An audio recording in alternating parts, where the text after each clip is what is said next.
আজকের এই অনুষ্ঠান সম্ভবত তৃতীয়। আমরা এই ধারা অব্যাহত রাখব। যারা নিজ দায়িত্ব এবং কর্তব্য আন্তরিকতার সাথে, সাহসিকতার সাথে, দেশপ্রেমের সাথে পালন করবে, তাদের এই কর্মের স্বীকৃতিস্বরূপ আমরা পুরস্কৃত করব। এবং যারা বিভিন্নভাবে আইন বিধি লঙ্ঘন করে দেশের জনগণের সেবা প্রাপ্তিতে বাধা দেবে অথবা অন্যায় করবে, তাদেরকে তিরস্কৃত করবে। এই ধারা আমাদের অব্যাহত থাকবে। এটা আগেও হয়েছে। আমরা জনগণের সেবা করার জন্যেই জনবান্ধব পুলিশ এবং অন্যান্য আইন শৃঙ্খলা রক্ষাকারী বাহিনীর কর্তব্যকে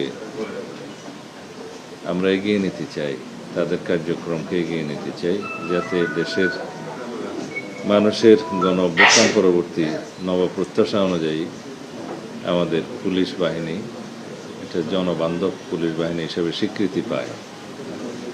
ইতিমধ্যে তাদের মধ্যে ব্যাপক পরিবর্তন আমরা লক্ষ্য করেছি। মূলত রাজনৈতিক সরকারের সদিচ্ছার উপরে নির্ভর করে আইন শৃঙ্খলা রক্ষাকারী বাহিনী সঠিকভাবে তার দায়িত্ব পালন করতে পারবে কিনা। অতীতে যেটা দেখা গিয়েছে, ফ্যাসিবাদী সরকারের সময়ে তারা রাজনৈতিক হীন উদ্দেশ্য চরিতার্থ করার জন্য, নিজেদের অবৈধ ক্ষমতাকে দীর্ঘস্থায়ী করার জন্য তারা রাষ্ট্রের সকল বাহিনীকে তারা ব্যবহার করেছে, অপব্যবহার করেছে। আমরা আজকের এই অনুষ্ঠানের মধ্য দিয়ে যারা পুরস্কৃত হয়েছে তাদেরকে অভিনন্দন জানাই। তাদেরকে সম্মাননা পদক দেয়া হবে বিভিন্ন পর্যায়ে পুলিশ ডেতে। আজকে আর্থিক পুরস্কার এবং সনদ আমরা দিলাম। এটা স্বীকৃতি, তাদের সারা জীবনের স্বীকৃতি হিসেবে থাকবে। যে দুইটা ঘটনার এখানে বর্ণনা করা হয়েছে, দুইজন ট্রাফিক সার্জেন্ট অত্যন্ত সাহসিকতার সাথে জীবনের ঝুঁকি নিয়ে দুইজন ছিনতাইকারীকে তারা আটক করেছে এবং মালামাল উদ্ধার করেছে। তাতে এটা জাতীয় নিউজে কভার হয়েছে, সোশ্যাল মিডিয়াতেও সেটা কভার হয়েছে। আরেকটি ঘটনা খুবই আমাদের জন্য অনুপ্রেরণাদায়ক। একজন প্রবাসী ভুলক্রমে ট্রেনে তার ব্যাগ রেখে এয়ারপোর্টে চলে যায়। তার সাথে তার এক আত্মীয় ছিল। তখন এয়ারপোর্টে নেমে তারা যখন জানতে পারে তার পাসপোর্ট সহ টিকিট এবং অন্যান্য সকল কিছু সেই ব্যাগে রয়ে গিয়েছে এবং ট্রেনে করে এসছে, সেটা কীভাবে উদ্ধার করা যায়, তারা তাৎক্ষণিকভাবে 999-এ ফোন করলে এখানে কর্তব্যরত পুলিশ সদস্যগণ তাৎক্ষণিকভাবে সেটা রেলওয়ে পুলিশকে জানায় এবং রেলওয়ে পুলিশ অত্যন্ত দ্রুততার সাথে সেই রেলে বগিতে যেয়ে তার ব্যাগটা উদ্ধার করতে সক্ষম হয়। তারা চেক করে দেখে যে তার পাসপোর্ট সহ টিকিট এবং অন্যান্য যে সমস্ত কাগজপত্র সবই ওখানে রয়েছে।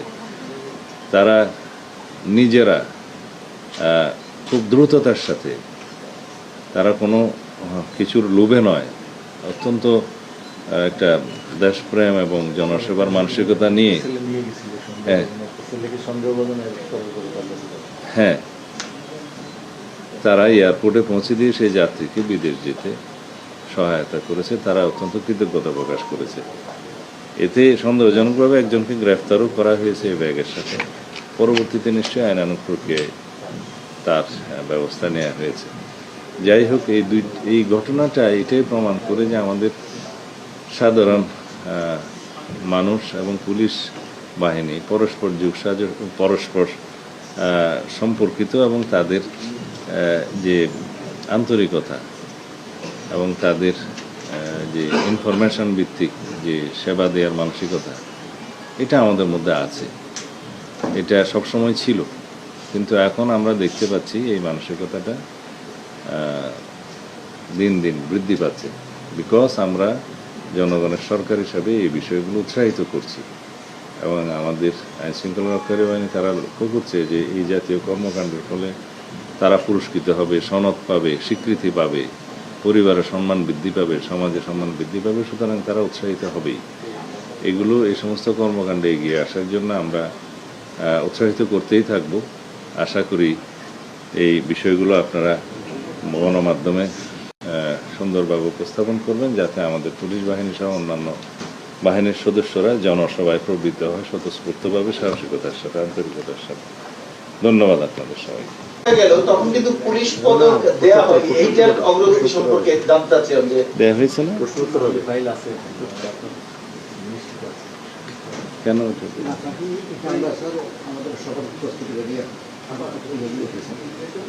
না, এখানে আপনাদের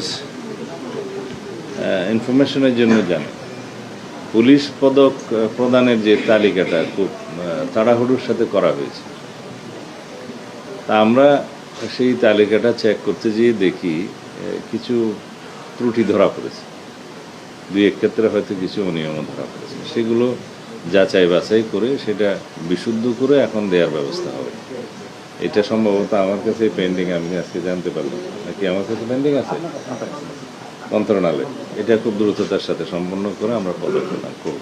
মাননীয় মন্ত্রী, আজকে ভালো কাজের জন্য পুরস্কার দিলেন পুলিশ সদস্যদের, এটা একটা ভালো উদ্যোগ। কিন্তু আমরা দেখতে পাচ্ছি সীমান্ত এলাকায় আইন শৃঙ্খলা বাহিনী এবং রাজনৈতিক ছত্রছায়ায় চোরাচালান অবাধে হচ্ছে, বিশেষ করে সিলেটে হচ্ছে। সিলেটে একজন সিলেট জেলা বিএনপি ক্রীড়া সম্পাদক স্টেলিয়ান কালিয়ান, উনি আপনার সঙ্গে সুসম্পর্কের কথা বলে ওই এলাকায় প্রভাব বিস্তার করছে। এই বিষয়ে আপনার কাছে কোনো তথ্য আছে কিনা? আমার কাছে কোনো অভিযোগ এরকম নাই। অভিযোগ যদি থাকে সেটা আমরা খতিয়ে দেখব।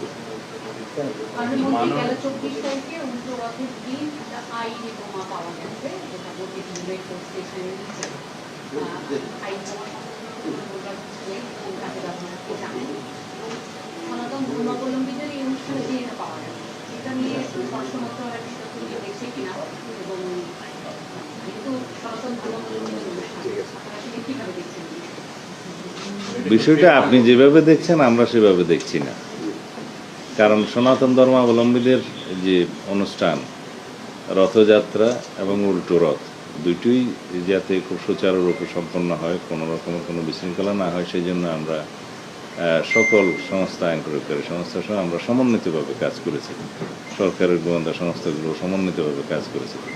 কিন্তু এই যে ইলেকট্রনিক ডিভাইসটা ইমপ্রুভ, সেটা ঘটনাক্রমে বা কাকতালীয়ভাবে ওই দিন পাওয়া যায়, সেটার সাথে আপনি সম্পর্কিত করছেন সেটা। হ্যাঁ, এবং সেটা পাওয়া যায়, এবং আমাদের একজন আনসার সদস্য, একজন কি দুইজন আনসার সদস্য, তাদেরকেও আমরা পুরস্কৃত করব, ইতিমধ্যে বলে দিয়েছেন।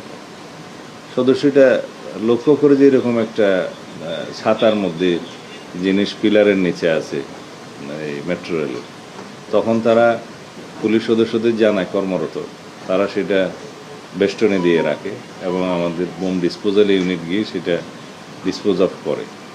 এটা আমাদের সবসময় প্রস্তুতি থাকে, কিন্তু ঘটনাক্রমে এবং সময়টা ওই দিন হওয়াতে আপনি কাকতালীয়ভাবে মিলাচ্ছেন তার সাথে, এটার সাথে কোনো মিল আছে বলে আমি মনে করি না। ঢাকার একটি হোটেলে আমরা দেখলাম যে মার্কিন গোয়েন্দা সংস্থার সাবেক ডিরেক্টরেট অপারেশন তিনি অবস্থান করছেন। আপনারা পররাষ্ট্র মন্ত্রণালয় বলছে তারা কিছু জানে না, আপনাদের গোচরে আছে কিনা, আপনাদের জানিয়ে এসেছেন কিনা, বা তার ফাংশন কি আপনাদের কোনো ধারণা আছে কিনা? পররাষ্ট্র মন্ত্রণালয়কে জিজ্ঞেস করে, এটা আমি জানার কথা না। আমি জানার কথা না। সেরকম কিছু হলে আপনারা পত্রিকায় প্রকাশ করুন, আমরা সেটা তখন।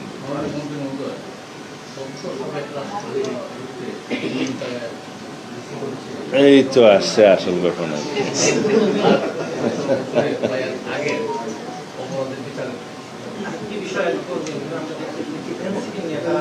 দীর্ঘদিন ধরে রাষ্ট্রপতির আন্দোলন করে আসছে। গত দুদিন ধরে তাদের যে সিনিয়র নেতারা রয়েছেন তারা জোরালোভাবে দাবি জানাচ্ছেন এবং তারা বিক্ষোভ মিছিল করছেন। এই বিষয়টি আসলে আমি অপেক্ষা করতেছি, আরো প্রশ্ন আছে কিনা একসাথে আইনের সুযোগ। জানতে চাচ্ছিলাম যে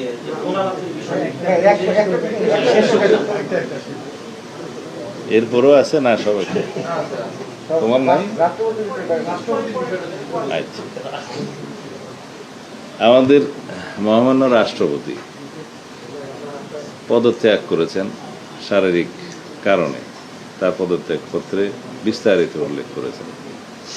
সেটার বিধান আছে সংবিধানে, তিনি পদত্যাগ করতে চাইলে করতে পারেন, এবং সেটি স্পিকারের, মাননীয় স্পিকারের কাছে করার বিধান সাংবিধানিকভাবে সেখানে করেছেন, তিনি অ্যাকসেপ্ট করেছেন এবং এখন রাষ্ট্রপতির দায়িত্বভার অস্থায়ীভাবে মাননীয় স্পিকার গ্রহণ করেছেন। এগুলো সবই আইনি কথা। এখন যারা তার বিরুদ্ধে বক্তব্য দিচ্ছে তাদের সেটা অধিকার আছে। আমরা গণ অভ্যুত্থানের পরবর্তী সময়ে কি প্রত্যাশা করি? রাজনৈতিকভাবে মানুষের কথা বলার স্বাধীনতা থাকবে, প্রতিবাদ করার স্বাধীনতা থাকবে, সেটা আছে। বিভিন্ন রাজনৈতিক দল, বিরোধী দলের পক্ষ থেকে এনসিপি এবং অন্যান্যরা তার বিরুদ্ধে সে অভিযোগ উত্থাপন করছে, সেটা করতে পারে, কিন্তু আমরা আমলে নেওয়ার মতো কোনো বক্তব্য ওখানে নাই। মহামান্য রাষ্ট্রপতি তার দায়িত্ব পালনকালীন সময়ে স্বৈরাচারের শেষ দিকে ইন্টারিম গভর্নমেন্টের পুরোটা এবং বর্তমান রাজনৈতিক সরকারের এই প্রায় 5-6 মাস এই সময় তিনি সাংবিধানিকভাবে দায়িত্ব পালন করেছেন এবং বিধিবিধান অনুযায়ী করেছেন। আমরা মহামান্য রাষ্ট্রপতির সহযোগিতা পেয়েছি। এখন সেই সময়টায় সংবিধান অনুসারে তিনি প্রিভিলেজড এবং ইমিউনিটি আছে তার, ফৌজদারি অপরাধ ইত্যাদির বিষয়ে কোনো আদালতে মামলা করা যায় না। এর বহির্ভূত কোনো সময়ে যদি কোনো বক্তব্য কেউ দিয়ে থাকে সেটা তাদের স্বাধীনতা আছে, দিতে পারবে। তবে আমরা আমলে নেওয়ার মতো কোনো বিষয় এখানে দেখিনি।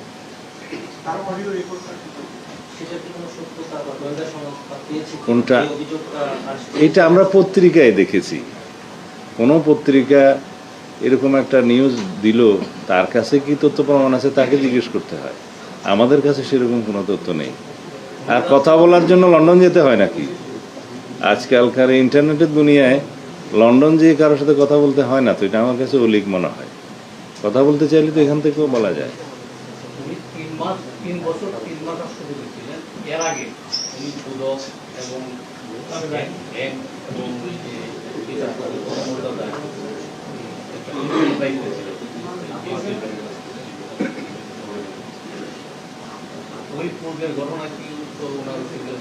সেই সময় দায়িত্ব পালনকালীন সময়ে তার বিরুদ্ধে কি কোনো অভিযোগ কেউ দিয়েছিল?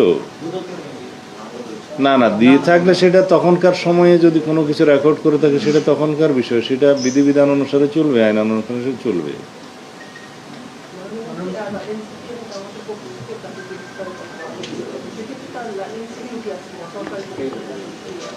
না, সাবেক রাষ্ট্রপতি হিসাবে তিনি আইন অনুযায়ী যা সুযোগ পাবেন সেটা অবশ্যই পাবেন এবং তার প্রোটেকশনের জন্য SSF PGR সহ এটা 6 মাসের একটা বিধান আছে, সেটা 6 মাসের তিনি তাদের সুযোগ পাবেন, মানে প্রোটেকশনের সুযোগ পাবেন। এছাড়া পুলিশ এবং আমাদের অন্যান্য সংস্থার পক্ষ থেকে তার নিরাপত্তার ব্যবস্থা গ্রহণ করা হবে। আইনানুগ তিনি যা সুযোগ সুবিধা পাবেন সবই পাবেন। বিরোধী পক্ষকে জিজ্ঞেস করেন কেন চায়।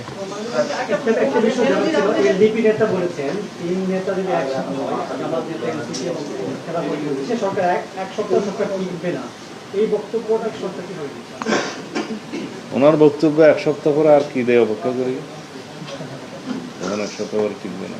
সব বিষয়ে মন্তব্য করার জন্য লায়ক তিনি না। বাস।